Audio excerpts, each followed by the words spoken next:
اب یہ نہیں ہے کہ امت کے لیے تو یہ بات ہو کہ تم نے یہ نماز کسی صورت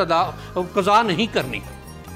اور خود نہ، لیکن یہ دیکھا جائے تو آپ نے ہر موقع پر جو عبادات کی بات ہے، نماز ہے، روزہ ہے، حج ہے، زکوٰۃ کا نبی کریم صلی اللہ علیہ وسلم نے ادا نہیں فرمایا، اور اس کی ایک وجہ ہے کہ آپ کے پاس کبھی بھی اتنا مال اکٹھا نہیں رہا کہ جس پر زکوٰۃ لازم آئے۔ آپ نے حج ایک ہی ادا فرمایا ہے، لیکن اس میں یہ بات بھی ارشاد فرما دی کہ آؤ مجھ سے حج کے مناسک سیکھ لو۔ یہ اب با ایمان کے لیے نبی کریم صلی اللہ علیہ وآلہ وبارک وسلم نے جو جو عمل کیا ہے اس پر پوری طرح سے عمل پیرائی، یہ ایمان کا تقاضا ہے، یہ ایمان کا حصہ ہے کہ آپ نے یہ ارشاد فرمایا کہ میرے سے حج سیکھ لو۔ اب حج کے حوالے سے ہی ایک واقعہ کہ جب حج کی فرضیت آئی، آپ نے اعلان فرمایا تو ایک صحابی آئے سامنے کہ یا رسول اللہ صلی اللہ علیہ وسلم، کیا ہر سال حج فرض ہے؟ آپ نے رخ مبارک پھیر لیا، اس نے پھر سامنے آ کے یہی بات کہی، آپ نے پھر رخ مبارک پھیر لیا، جب وہ تیسری مرتبہ سامنے آ کے اس نے یہی سوال کیا تو آپ نے یہ بات ارشاد فرمائی کہ اگر میں ہاں کہہ دیتا تو تمہارے لیے یہ مشکل ہو جاتا اور تم یہ نہ کر سکتے۔ اب یہ ایک کتنا خوبصورت انداز ہے ایک بات سکھانے کا کہ کسی بھی سوال میں اگر آپ نے خاموشی فرمائی ہے تو اس کو دوبارہ سے نہیں دہرانا، اور یہ ایک تعلیم ہو گئی۔ اس کے بعد سے صحابہ کرام کا یہ معمول رہا کہ سوال کیا، جواب نہیں ملا تو خاموش ہو گئے، دوسرے کسی وقت کے لیے اٹھا رکھا۔ اب یہ جو قرآن مجید کی تعلیمات ہیں، اس میں دیکھا جائے تو قرآن مجید مکمل ضابطہ حیات ہے، اس میں ایمانیات کی بات بھی ہے، اس میں عبادات کی بات بھی ہے، اس میں اخلاقیات کی بات بھی ہے کہ اپنے ہمسائے کے ساتھ کس طرح رہنا ہے۔ اب ہمسائے کے حوالے سے یہ صحابہ کرام کا یہ ارشاد ہے کہ جب ہمسائے کے حوالے سے بات ہوئی تو ہمیں یہ خدشہ ہوا کہ کہیں ہمسائے کو وراثت میں شامل نہ کر دیا جائے۔ اس طرح کی بات، اب یہ کہ ہمسائے کا کتنا حق ہے، اب یہ بات کہ جی اس پر یہ وعید آئی ہے کہ کوئی خود پیٹ بھر کے کھائے اور اس کا ہمسایہ بھوکا سوئے، تو یہ قرآن مجید کی تعلیمات جو ہیں وہ نبی جس طرح سے علامہ صاحب نے حدیث مبارک سیدہ عائشہ صدیقہ رضی اللہ تعالیٰ عنہا کے حوالے سے کہ قرآن مجید دیکھ لو، اگر نبی کریم صلی اللہ علیہ وآلہ وبارک وسلم کا اسوہ مبارک دیکھنا ہے تو قرآن مجید دیکھ لو۔ دیکھیے ماشاءاللہ بہت خوبصورت بات کہی، اس میں دو تین چیزیں گزارش کروں گا، بات کو تھوڑا سا آگے بڑھاؤں گا۔ قرآن مجید میں جس طرح سے یہ کہ کافروں کے جھوٹے خداؤں کو گالی مت نہ دو، وَلَا تَبَسُّوا الَّذِينَ يَدْعُونَ مِن دُونِ اللَّهِ، ایسا نہ ہو کہ جواب میں تمہارے سچے خدا کو گالی دے دیں، اس شے سے منع فرمایا ہے۔ حکمت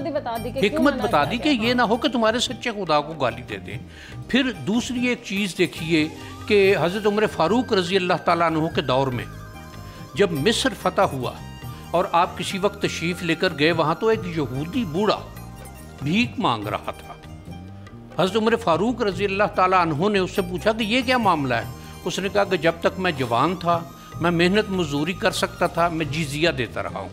اب میرے پاس ہمت نہیں ہے، میرے پاس اپنے کھانے کے لیے میری اولاد کوئی نہیں اور مجھے بھیک مانگ کے گزارا کرنا پڑتا ہے۔ حضرت عمر فاروق رضی اللہ تعالیٰ عنہ نے بیت المال سے اس کا وظیفہ مقرر فرما دیا۔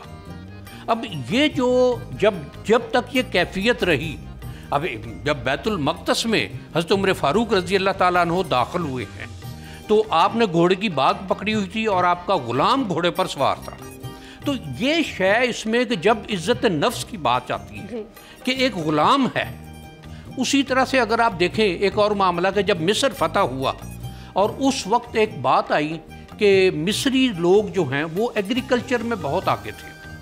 کہ اب یہ اناج انہی کے ہاں سے آتا تھا، تو یہ بات کیسے چلے گی؟ میٹنگ بیٹھی حضرت بلال حبشی رضی اللہ تعالیٰ عنہ، انہوں نے ایک سجیشن دی، انہوں نے یہ بات کہی، پہلے یہ بات آئی کہ جی فوجیوں میں یہ زمینیں تقسیم کر دی جائیں، تو ان کی یہ سجیشن تھی کہ اگر فوجیوں میں زمینیں تقسیم کر دی گئیں تو فتوحات کا سلسلہ رک جائے گا۔ اب اس دور میں، اس معاشرے میں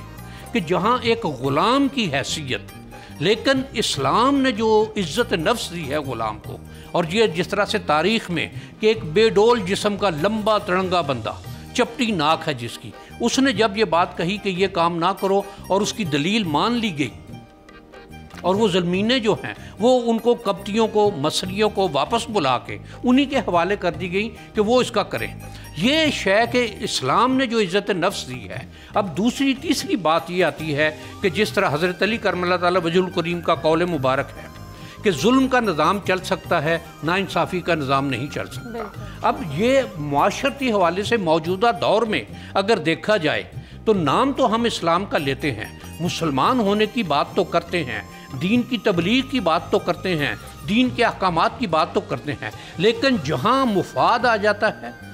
وہاں فوراً ہر شے بھول جاتے ہیں کہ دین نے کیا کہا ہے, قرآن مجید نے کیا کہا ہے, نبی کریم صلی اللہ علیہ وآلہ وبارک وسلم کے احکامات کیا ہیں. وہاں صرف اپنا مفاد سامنے آ جاتا ہے, وہاں صرف اپنی ذات سامنے آ جاتی ہے. اب ایک شے دیکھی جائے کہ جس طرح سے آج فلسطین میں جو کچھ ہو رہا ہے,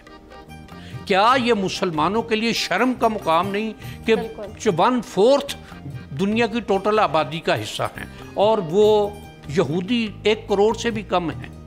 لیکن ان کو نہیں روک پا رہے. کس لیے کہ اپنے مفادات عزیز ہیں, اپنی ذات سے آگے نکلنے کی بات نہیں, اور ہر ایک کو یہ ڈر ہے کہ میری حکومت نہ کہیں چھن جائے, میری حکومت کے خلاف کوئی بات نہ آ جائے. یہ شے اس میں کہ جب تک یہ آگے جب ہم احکامات کے حوالے سے, قرآن مجید کی تعلیمات کے حوالے سے, نبی کریم صلی اللہ علیہ وآلہ وبارک وسلم کے اسوہ مبارک کے حوالے سے اب دیکھا جائے تو نبی کریم صلی اللہ علیہ وبارک وسلم نے ایک لشکر بھیجا تو اس کو یہ تاکید فرمائی کہ بلا وجہ راستوں کو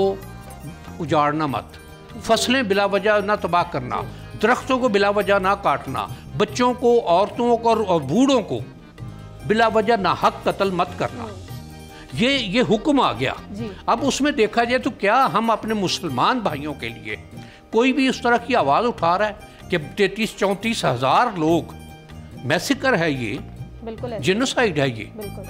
کوئی بھی اس کے لیے آواز اٹھانے کے لیے تیار نہیں ہے. بالکل. اب سب یہ مقام افسوس ہے کہ آج ہم اس حال کو پہنچ گئے.